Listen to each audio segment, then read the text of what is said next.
Call the meeting to order at 6:27. Start with the pledge. Pledge allegiance to the flag of the United States of America, to the republic for which it stands, one nation, under God, indivisible, with liberty and justice for all.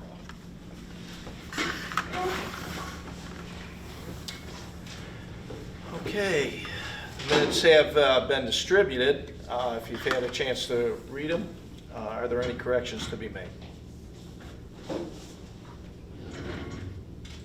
There are no corrections. May I have a motion to approve the minutes as distributed? I'll move it. I'll second it. Okay, all in favor? Aye. Aye. Aye. Aye. And I'm an aye as well. Motion carried. Okay, supervisors' comments.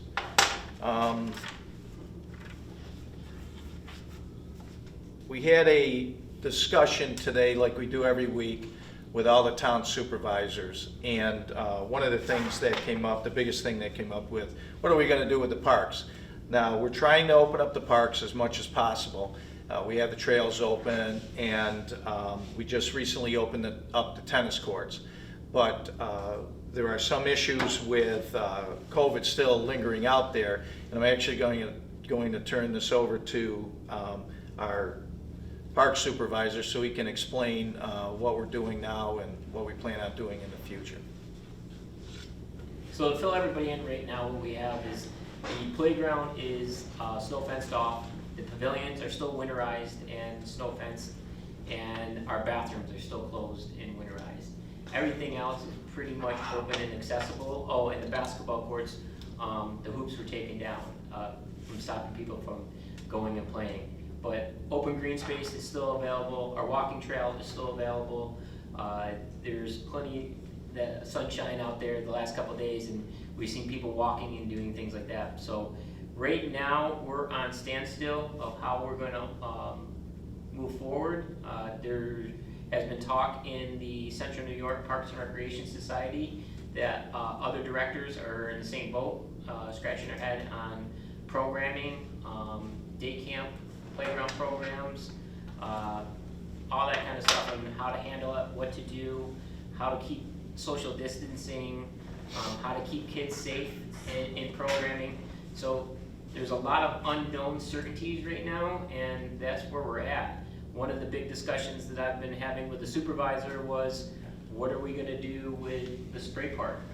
We were supposed to be scheduled to open here Memorial Day weekend, and right now it doesn't look like it's going to happen anytime soon, if or at all.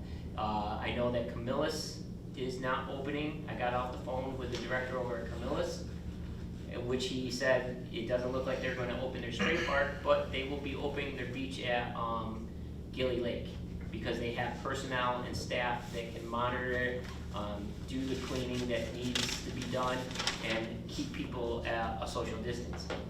I just got off the phone with Kathy Perkins today over in the town of Van Buren. They're not opening their pool, or they're not doing any pavilion rentals for the year. So we're right on par of what other departments are doing, and it's just been one of those uncertainties and unknowns of how to handle this right now. Thank you, John. It's a shame. I know. It So kills we me. take it day by day. Yeah, it kills You know, me to right. even have snow fencing up around the playground and taking basketball hoops down. But that's what we need to do to keep our community and people safe in our areas. Literally, when I was taking the basketball hoops down, there was kids dribbling a basketball in the parking lot wanting to play. So, I mean... So I have a comment. You know, it's not so much officially town business perhaps, but it obviously it affects our town park. My comment is, if we lived in another state, if we lived in South Dakota, if we lived in Florida, if we lived in Georgia, we would be open. And what's bothering me about all of this, without sounding irresponsible, is that because this state had so many horrible cases in New York City, we're being hampered and penalized in central New York on where other states that are very similar to the population base that we have up here are fully open. They're fully open. Their beaches are open, their restaurants are open, their libraries are open. You know, adults are really responsible for the most part. They're wearing their masks in close proximity. They're practicing social distance. And if I could wave a wand, I'd open up our spray park. And I don't think that would be irresponsible. Kids aren't getting sick. They're not being impacted by this disease. Does the town of Lysander want to take that bold move and tick off Onondaga County and tick off the governor? I guess not. But it's pretty sad that we're being penalized, I think, in my opinion, for the way we're acting, the way we are being forced to act when other states are not having any resurgence of the disease. When Georgia opened up 3 weeks ago, everybody said, oh my goodness, you know, you're gonna have such a resurgence? None, 0. South Dakota never even closed. They never even closed. And their impact for the COVID-19 disease is minimal. It's lower than what New York State is. So, you know, I'm not yelling at you, Tony. You're just an employee, you know, just like perhaps all of us in terms of marching to the tune of, in my opinion, a state that is more fearful than required or necessary to be. That's my opinion. And it's sad that kids are not going to be able to play in a playground, get wet in a spray park, and the most important thing in terms of response to this disease is to get outdoors, enjoy the sunshine, soak up that vitamin D. It's the last thing we want to do is keep people away from parks. Enough. So, I've got other comments for when my town board comment comes, but I do want to say, Tony, the fact that there are kids out there that want to use the basketball hoop that you're taking down before their eyes, the fact that we are concerned about people coming to the parks, if we were the only ones to open up, you know, people would come here. To me, that is proof positive that you're essential and that the Parks Department is essential. We've seen more. Just so you know, from my viewpoint, that is proof positive that parks are essential because people want them and need them. So We've seen more people in April and May out walking, taking their kids for bike rides, getting the fresh air like Bob was explaining than we have in years past. And because people are trapped in their homes and they're looking for places to go and do things where they can have social distancing, where they can get out with their families. And that you're only talking, this is April, May, we've seen these numbers grow. I can't imagine what June, July is gonna bring when the nicer weather gets here. You know, and another thing, like we said, once we open the park up to dogs and people, now, we have regulars on a regular basis, I kid you not, that come like clockwork. We can tell what time it is by when they pull in to walk their dogs. It's just, things are going in the right direction. It's just sad timing and poor coincidence that this all hit at this time. thank you. And, you know, I'm not saying that I disagree with Mr. Birkinshaw, and I have had numerous conversations. I mean, we talk just about daily. Yeah. We talk about daily about how we're going to work things out. You know, what are we going to do? As soon as we could open up the tennis courts, as soon as the governor allowed us to open that up, because we are government, we have to follow the rules. Yeah. We open it up right away. And everything that we can keep open, we're keeping open. The problem is for he and I, is we started talking about something just like bathrooms. Right now, the CDC guidelines are that you have to go in and clean bathrooms every half hour.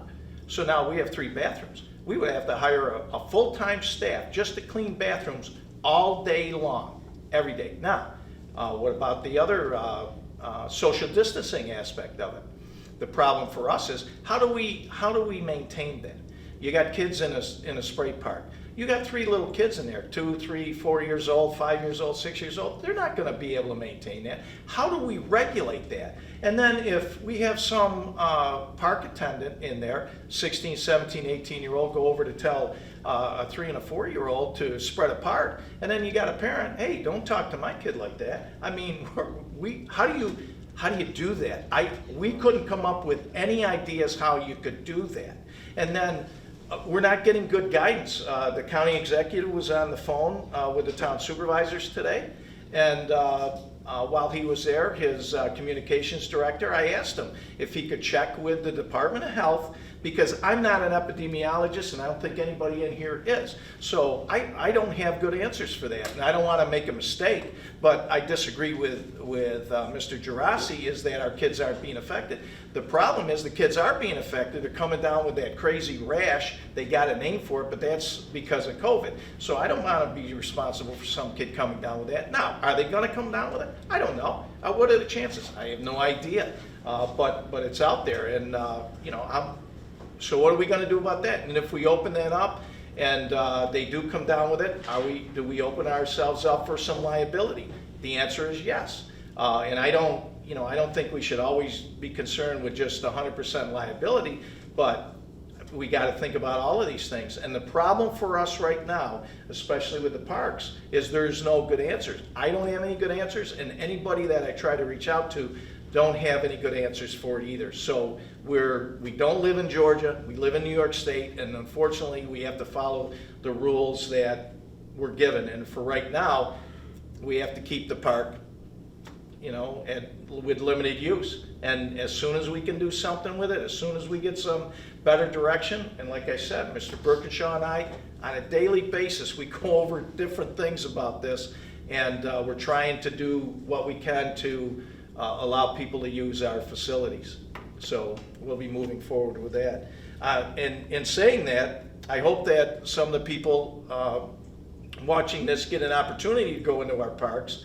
And if you get a chance to come by and look at the town building, because Mr. Birkinshaw and his crew have been working on the town facility and also in the parks, and you can see a very extreme difference in the way the park and the town hall looks now. I think they've been doing a great job. I think that if you look at the landscaping around the town hall, and if you look at the condition of the parks, now that they're allowed to go in and they have the time to really maintain it, there's some real significant improvements to the park, and I think they're doing a great job. Other than that, the town hall next week will be open to the public by appointment only. And the reason that I was hoping we could open up earlier, but we have to wait for phase 2 until we're allowed to open up the town 100%. So we're not in phase 2, we're in phase 1, but we're allowed to open up by appointment only. So if you want to come in and meet with somebody from the town, call. You can get the numbers off the website. You can call and make arrangements with that specific office, and we should be able to help you out. But I don't think we've experienced too many complaints from the citizens as far as the type of services that we've been offering even while we've been closed. But we're looking at the following week, once we enter in phase 2, to potentially open up, and if we get the okay, that's what we're going to do.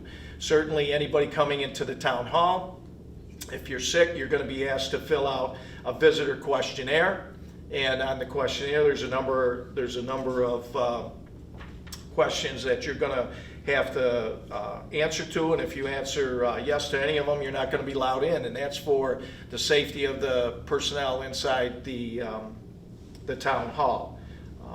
And same with, once we do open up, you'll be asked to sign that questionnaire, as well as anyone that comes to the town hall. They're going to require to have a mask once they're inside and keep their social distancing. So I think that's it for me. Town board comments. I think we'll start with Mr. Diamond tonight. I have no comments tonight. I'd like to thank everyone for attending, the department heads, and thank everyone that's watching on PAC-B tonight. Yeah, I have a couple of comments. One, I guess I've been thinking about this for a couple of weeks now. I've heard on the radio, I've heard on television, I've heard in person, I've heard people use this word, the new norm. And I guess what I want to say is, nothing that we're going through is normal. And I don't want people to get the sense that it is, or that it will be. It isn't now, it wasn't when it first started. It is not normal in the United States of America to be told when you can and can't leave your home. It is not normal in the United States of America to be told where you can go, when you can go there. That's not normal. It's not normal to be told what you must wear when you leave your home. None of that is normal, and I don't want people to fall into this trap to start to believe that it is, because they're being told that it is through multiple sources. Remember where we live. Remember, the people decide what's normal, not the people behind the television screen or the people in an elected position. And I'll say, I'm fortunate I'm not in the position to have to make rules and guidelines of that nature, so I'm fortunate for that. And I don't have all the answers either. But I do know that at some point we'll return to true normal if all of us keep that in sight and know what true normal is and get rid of this idea of the new normal. This is not normal. It's not normal to have a group of people here who care about you and the town sitting all this way and then trying to apart from each other and then trying to decide, gee, why can we or can't we use a park? That's not normal. So please keep that in mind. And this is, about as serious as I ever get with my comments, but it is serious because there will come a time when we will demand normalcy, and this isn't it. So thank you for your time. Thank you for watching, and stay healthy out there. I would like to echo what Pete is saying. I mean, it's scaring me as a resident of the United States, a resident of the town of Lysander, to hear this concept called new norm. No, I am not going to accept the new normal. I want to go back to the way it was, and my fear and worry is some people seem to be complicit or okay with, if we have to wear face masks from now on for the rest of our lives, I guess that's what we'll do. No, that's not what we're going to do. At least I hope it's not what we're going to do. And Bob, I don't want to make it appear that I disagree with you, because I don't. You have to do what we're doing. We're part of Onondaga County. We live in New York State. We're being governed by a governor that, for whatever reasons, he's more strict than other governors in other states. Just today, I read a news report that the bishop in the diocese in the state of Minnesota is basically defying the governor and saying we are going to have Mass at full capacity starting next week. Our Catholic churches here in New York State they're in the fourth phase 4. They don't even know when they're going to open, or if they can open, we can have 10 parishioners. It has nothing to do with town business, I know that. I'm just reacting as a citizen and just absolutely frustrated that we're accepting something that is abnormal. So, with that, if I've upset people who are watching this and you want to call me and talk about it, please do, because I hope some of you agree with me. Just some camaraderie and and hearing from other people that maybe we've gone too far down the Chicken Little slope here, that the sky is falling. So with that, we'll go on. Thank you. I'll change directions. Since it's getting nicer out there, on my way here I noticed people are doing landscaping out there. They're improving their houses. It looks nice. However, I just want to remind you, the road is not your dumping grounds for yard mulch, right? When I was coming here, at least 25 yards of road or mulch was in the road. that stuff needs to be in your driveway, as we have the highway supervisor right here, that's not allowed in the road. That's actually a tickable offense. Also, when you mow the lawn, please blow the grass clippings in your yard, not in the road. That's also a traffic violation as well too. So want to make sure, if you do blow it in the road, make sure you go out there, you sweep it up. I like to see it not in the road anymore, because all too often, people are riding their bikes, and it happened last week where a kid was riding into that, and he tried to stop, he slid and broke his arm. So let's make sure that we're respectful to others and obey the law. Thank you. Mr. Holt, do you have anything? Well, I can ad lib on him a little bit there. It's considered debris in the roadway, and yeah, it's illegal to do that. And yeah, it happens all over town. It's not just mulch. I've seen piles of gravel dumped in the road, so, but it's almost unenforceable, you know? It's on the books, shouldn't do it. Poses a traffic hazard, hazard to children. The grass clippings end up in our drainage systems in our more developed areas. You know, it's just not a good idea. Other than that, I'll get off of that negativity and give you some positives. Milling's been completed in the area off of Drake's Landing, streets Oak Brook, Twin Flowers, Rock Rose Circle, and Partridge Berry were all milled yesterday. Milling's been going on over in Giddings Crest. Maybe they're done now with the day. They'll finish it in Giddings Crest tomorrow. Tomorrow, that'll happen. They'll finish milling Giddings Crest, the milling will be done. And while that's going on, we're gonna be paving over here off of Drake's tomorrow as well. So, a lot going on in two different parts of the town right now. Railroad crossing on Henkel Boulevard, yay, reopened today. A lot smoother than it used to be, huh, Tony? Good job on that. So, CSX, that's their crossing, we didn't touch it, they did. But they got a lot of complaints about it to spur them on, so they did a good job. It looks really decent, the best I've ever seen it, so. Other than that, we'll be moving on to oil and stone, probably mid-June. A lot of streets are being done. Almost the entire Seneca Estates is gonna be done. You'll see us in the area. We've been doing a lot of road cuts, replacing bad culverts. We ask for people's patience. You know, when we've got a trench 5 feet wide and 6 feet deep in the road, we have to close the roads, and we just ask people to bear with us. You know, we're trying to get it done for you. So if people want to know if the road is scheduled to be paved or worked on, where would they go and who would they call? Town website.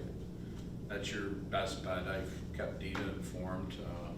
Now tonight, I just gave her an update that paving will be, if we can get the paving done off of Drake's, we're done over there. So all the roads will be on the website, any road I that think we you're actually gonna do? listed a list, Yep, didn't we? and Dina? I also sent Okay. it to Lynn at Radisson, Okay. For the Radisson streets. and I put one on the front door, taped one on the front door too. Okay.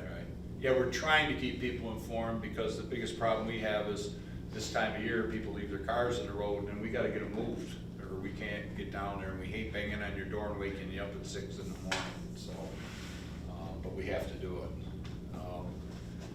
Been pretty good, everybody's been pretty good with us, working around us, and we've gone through these neighborhoods quite quickly, so the pain is lessened that way. But if all goes well, by the end of next week, if Mother Nature cooperates, we'll have the hot paving work done. So that's the hope. Then we can concentrate on efforts on finishing up the preparation work out on more of the country areas, the oil and stone roads down in Red Rock and out west of the village, Seneca Estates. We still got a little more work to do in preparation for oil and stone. That's scheduled to be applied to the road surfaces the week of June 15th and June 22nd. Somewhere in there, Mother Nature, she cooperates, we'll get the oil and stone work done, okay? try to keep you advised through the town website. Anything else? Mr. Berkshire, anything else? We covered most of it in the supervisor's report there. For the people out there that are wondering why programs are on a freeze or they can't register on a program, everything is on hold. Same with pavilions. We'll try to get things opened up as soon as we get the green light and know what's going to happen. Concert series is on hold. Everything is on hold.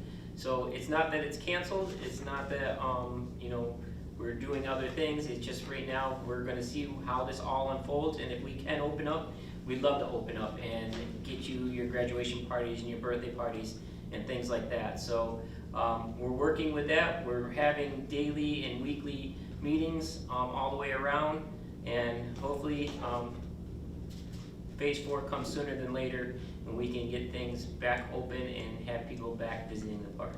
But as of right now, things are on hold and things will be closed until further notice. Playgrounds, pavilions, and bathrooms. That's all I have. Excuse me, Tony, you said something about Little Kids Big Trucks being canceled? Yes, thank you for reminding me. So one of our biggest special events that we had, if you don't follow our Facebook page, we canceled the fishing derby last week, and our Little Kids Big Truck event was officially canceled. We just can't find a way to hold an event to that size and do it in a safe way, especially with little kids climbing in trucks, honking horns, and touching things. We just felt at this time we couldn't do it, but we'll try to come up with a way that we could probably run it next year and do it maybe a little safer. But talking to other, the fire department and people out there in the community, it wasn't a good idea for this year. So June 6th, Little Kids Big Truck event will be canceled. Thank you, Dina. So Mr. Rivazigno isn't here tonight. He's available on his on the phone. He had a minor medical procedure, so he's recuperating at home. We'll go into Mr. Yeager for any of your comments and your MS4 annual report. Yep, it is that time of year again. The EPA mandates that urban and suburban areas operate their municipal separated storm sewers, MS4, under a permit. That permit is issued by the New York State DEC. As part of that permit, we're supposed to report on 6 individual minimum control measures annually. We do this every year. The final report will be posted on the website next week, Tuesday. Right now I'll run through the minimum control measures, what we've done, what we're planning to do.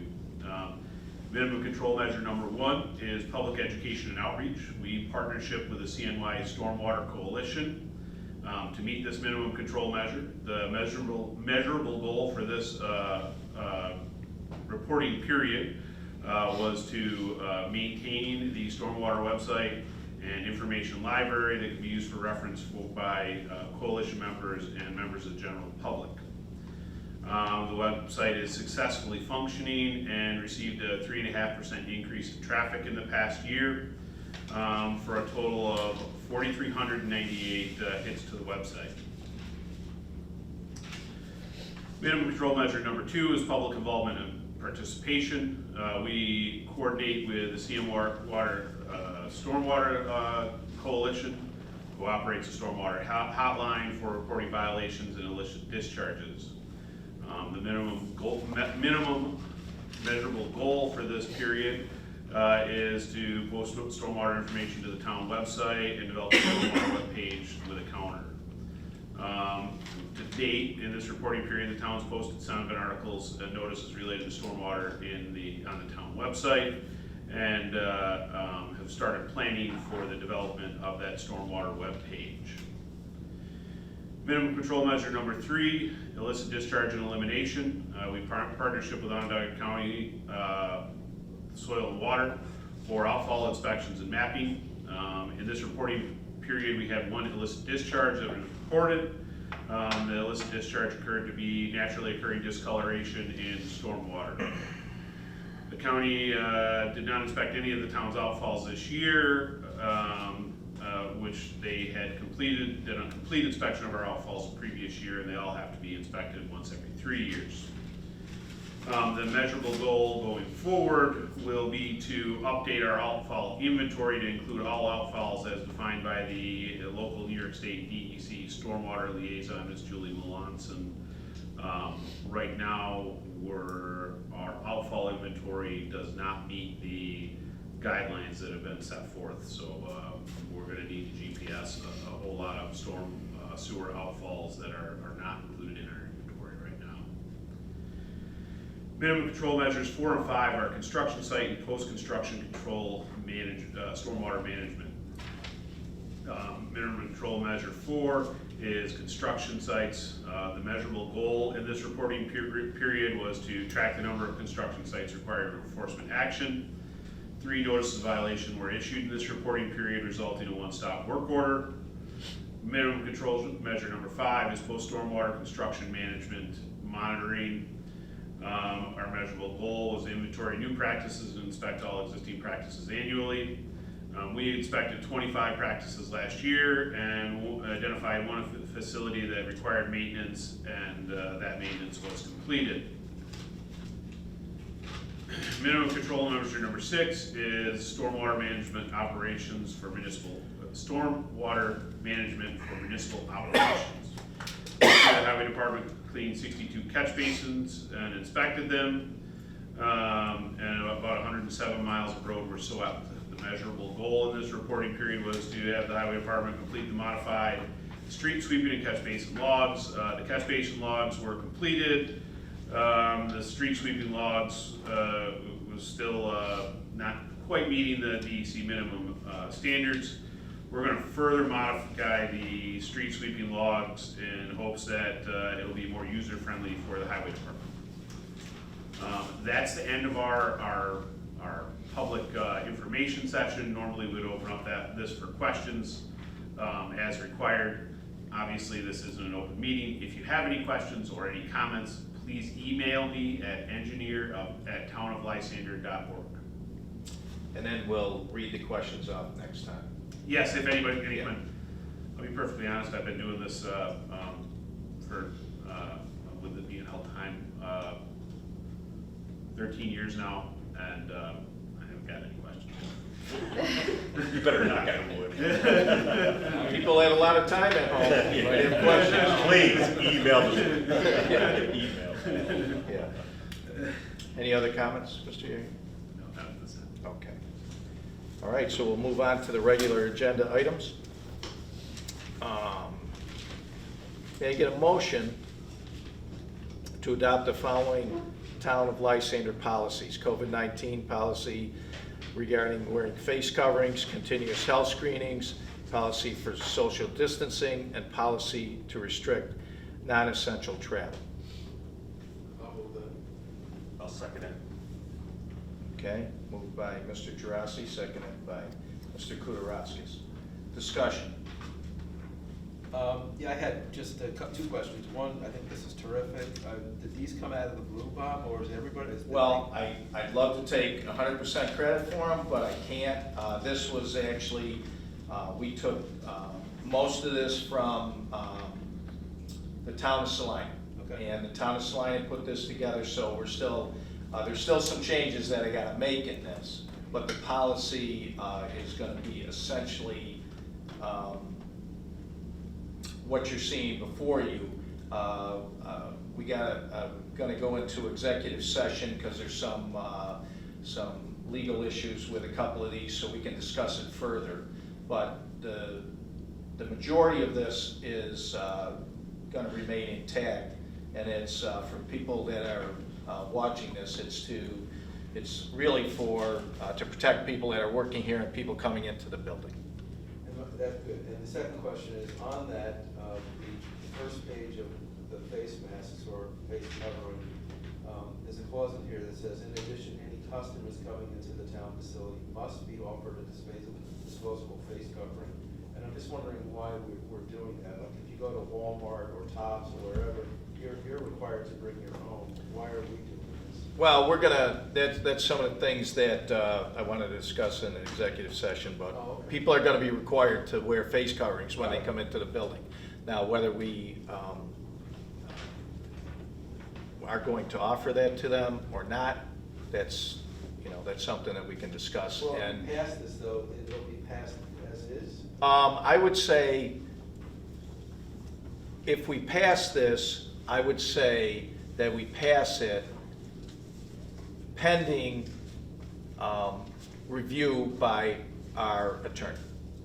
That's what I would say, because I think there's gonna be some changes in this, and that's what I wanted to talk about in executive session. So should we table it then, not vote on it? Well, the problem with that is, if we table it, then we'll probably be open before we have this policy in place. That's the problem with it, so, if you're good with the concept of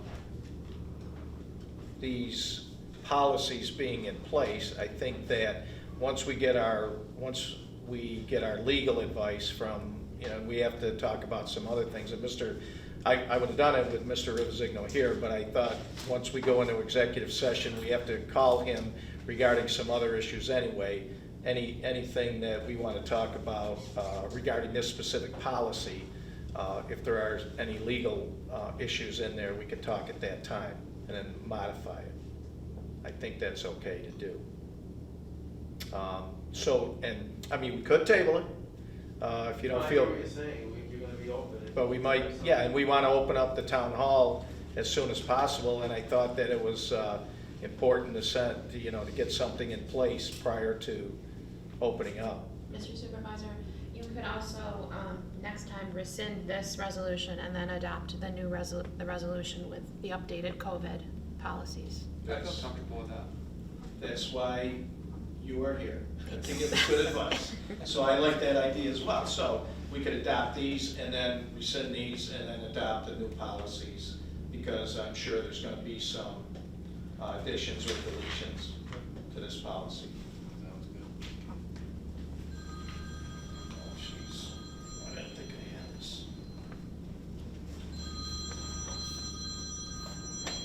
Well, at least it's not church. I got my phone. So, any further discussion on that? Are we good with Ms. Falcone's suggestion? Can I ask one question? Sure. The other day, we looked over a draft policy, and we suggested some changes as department heads. Yeah, they're probably gonna. Is that what we're talking about Yeah, here? What you yeah. have in front of you right now that you're gonna make a motion on is the draft policy? Is the draft policy. Okay, all right, just so I know where you're at with it. Yeah, we're not gonna institute it yet, not yet. Are we good with doing it as a draft and then, or passing these four policies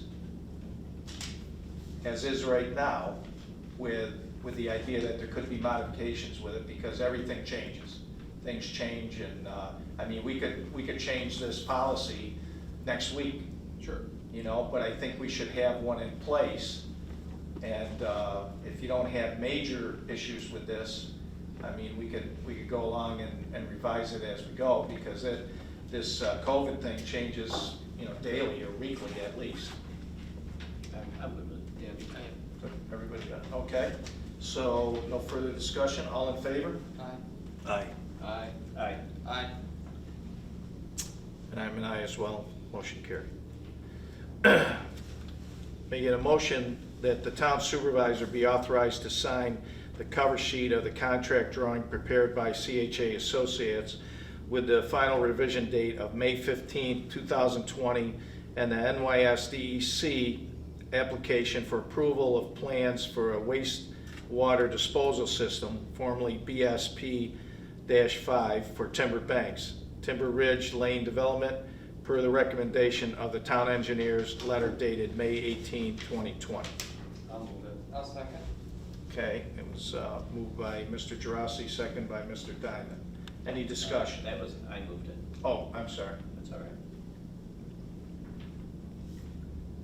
If anybody wants an update on what this is, this will be the street that connects Timber Banks Parkway to the residential development behind the YMCA. Additional action will be required before the final plat will be filed for this road, and that the developer is changing the use density on the portion of the road before you cross the culvert going into the golf course area on the west side of the road. But that'll be action at a further time. This approval allows them to get started on construction of the road, but before they can file the final plat for the additional lots, additional action will be required by the town board to accept the modified general project plan authorizing that change in use. May I ask what that change in use, what effect that's gonna have on what's gonna be built there? Really, what it amounts to is the current land use plan says it's allowed for high-density residential apartments Okay. on that side of the road, and they're gonna go to single-family townhouse-style units. Okay. With, and in addition to that, they're gonna add tennis courts and a swimming pool for homeowners association members to be used there as well. Okay. Any further discussion? Okay. All in favor? Aye. Aye. Aye. Aye. And I'm an aye as well. Motion carried. I get a motion to authorize the highway superintendent to hire Alicia Colbaum at a rate of $15.50 an hour as a part-time highway clerk to fill in when the regular highway clerk is on leave. I'll move it. Mr. Kudaraskis? I'll second it. Mr. Diamond? Any discussion? All in favor? Aye. Aye. Aye. Aye. And I'm an aye as well. Motion carried. May I get a motion to authorize the town supervisor to sign the Visa credit card application with Salve Bank with a maximum credit limit of $7,000. The users on the account are as follows: Robert Wicks for $5,000 and Anthony Birkinshaw for $2,000. I'll move that. I'll second it. Is that Mr. Jurasi? Yes. And Mr. Kudaraskis second. Any discussion? Yeah, I'm just curious about it, you know, like, where did this come from, or? When we try to do some things that people, not that we're doing a lot of traveling now, but when you have to travel out of town, you have to put things on a credit card. We didn't have a credit card that we were able to do it. I think Mr. Birkinshaw, there's different times where he has to order items that we might not have a vendor for. So if he's authorized to do it, then he needs to use the credit card. Sometimes I can find supplies a lot cheaper online than I can through a vendor. So this is gonna be like a Visa? Yes. Okay, because we did this for highway a while back. I actually have it with me. Yes. A Visa, because we have so many vendors, but then we'll get the odd thing that we could go down the road and get, but we don't have an account there. No, it makes sense, I just, you Yeah. know, for everybody's knowledge up there. Yeah, and then- Nowadays, you only can buy stuff with credit cards anyway, so it's Right. not like you can go there with a check. Yeah, there's some places that won't take check and give me a hard time about doing a PO. Right. The Zoom meeting Zoom meeting subscription we Yeah. approved last meeting, that's they don't invoice, period. They can't, they've said, no, you gotta put it on a credit card and it's an annual renewal. So it's for things like that. Let's speak it. Did you do that already? I have not yet. You have not yet, I'm okay. holding off for this because Dave told me. to. Okay, right, because, you know, it's not fair for Mr. Yeager to put town business on his credit card, which he was willing to do. So this would, you know, there, time and time again, these issues come up where we need a credit card and we don't have one. So then it falls back on somebody else to use their own credit card. You know, I don't think that's a good policy to get into either. No, I agree, I just, again, Yeah, no, that's a fair question. Any other discussion? Okay, all in favor? Aye. Aye. aye. Aye. And I'm an aye as well. Motion carried.